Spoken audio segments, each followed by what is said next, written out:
Welcome to my channel. In this channel I produce videos on abroad education for latest technologies, job vacancies in India and abroad, scholarships and fellowships from different universities in Indian universities and foreign universities. In the present video I would like to talk about 4 deep learning papers to read in April 2021. From meta gradients to Clockwork VAES, a global workspace theory for neural networks and the edge of training stability. Motor control is an incredibly challenging problem. We humans are so good at it because we plan over multiple extended time scales. Instead of mapping out every single muscle action, we reason at an abstract level and execute sequences of fine-grained actions. Hierarchical reinforcement learning (HRL) aims to mimic this approach with the help of so-called temporal abstractions. Simply put, a temporal abstraction is just a motor program that is executed over an extended period of time. Options are one specific type of such a temporal abstraction. They consist of a sub-policy and a corresponding termination condition. The option policy is invoked by a higher level manager and executed until the termination condition stops it. A key question in HRL is how to automatically infer useful options which transfer across tasks. Viraya et al. Propose to learn the option parametricization via metagradients. In an outer loop, metagradient optimize hyperparameters by propagating higher order gradients through the optimization update step procedure, which depends on them in a differential manner. In this paper, the optimized hyperparameters are chosen to be neural networks which specify the options. The proposed multi-life meta-gradient approach called MODAC is capable of discovering useful options, which transfer to new settings where only the manager policy is allowed to be retrained. Hence, the meta-gradient approach can extract meaningful regularities from a task distribution. They test their method on a standard 4 rooms problem and afterwards scale it to the more challenging deep mind lab domain. The next one is Clockwork Variational Autoencoders. Recurrent generative models struggle with generating long sequences of sharp images and capturing long-term dependencies in videos. Clockwork Variational Autoencoders by Saxena et al. Aim to overcome this limitation by extending recurrent state space models, which are a class of recurrent VAEs. At their core, CW VAEs scale these latent dynamics models by introducing a hierarchy of latents which change at different fixed clock speeds. The top level adopts at a slower rate and modulates the generative process of the lower levels. The tick speed increases as one goes down in the hierarchy. At the lowest level, the model outputs the generated image by upsampling via transposed CNN. The entire recurrent VAE architecture is trained end-to-end using evidence lower bound ELBO objective. The authors demonstrate that this temporal abstract hierarchy of dynamic latent variables outperforms many baselines which do not encompass a latent hierarchy or where all levels tick the same speed at the same speed.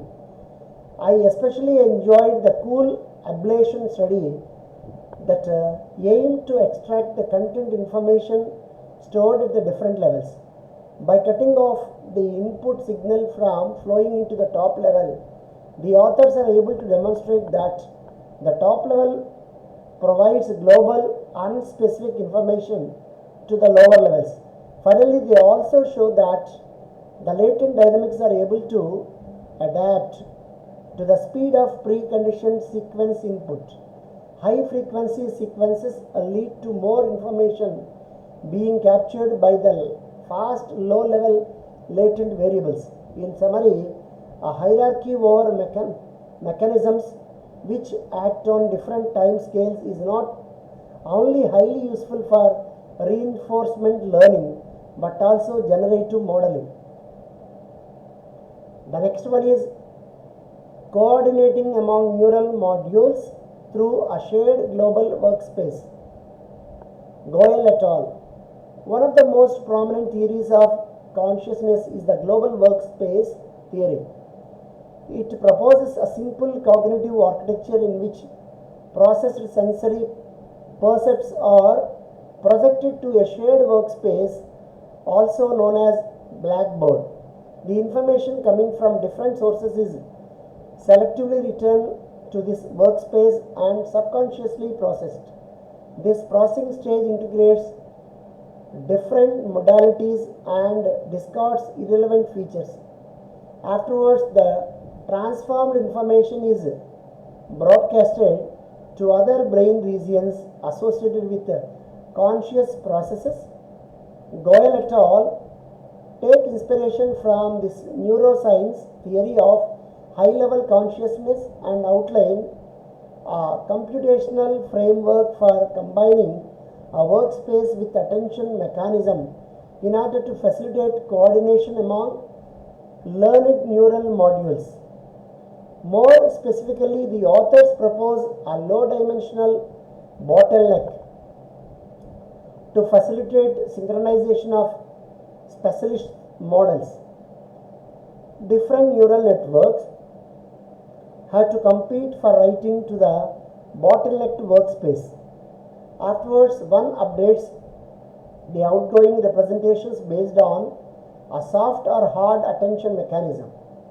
The key idea is that bandwidth limitation is helpful for coordinated learning of independent but integrated mechanisms.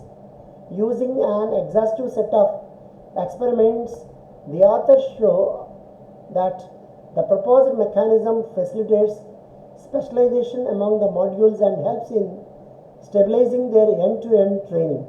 Furthermore, the low-dimensional nature of the workspace reduces the costly pairwise attention interactions between specialists.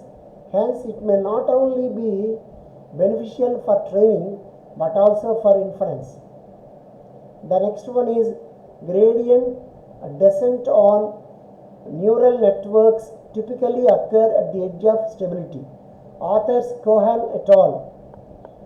One of the most fascinating and still not fully explained observations in deep learning is that we seem to be able to effectively optimize billions of parameters using only a simple algorithm such as stochastic gradient descent. But how much do we actually know about the learning dynamics and convergence behavior? Cohen et al. Take a step back to investigate the special case of gradient descent when batch consists of the entire data set. The authors show that this full batch gradient descent version operates in a very special regime, namely at the edge of stability. What does this edge all about? There are two phases of neural network training. During an initial first phase, the largest eigenvalue of the training loss Hazen progressively increases until it reaches 2 by learning rate. During this phase, the training loss decreases monotonically.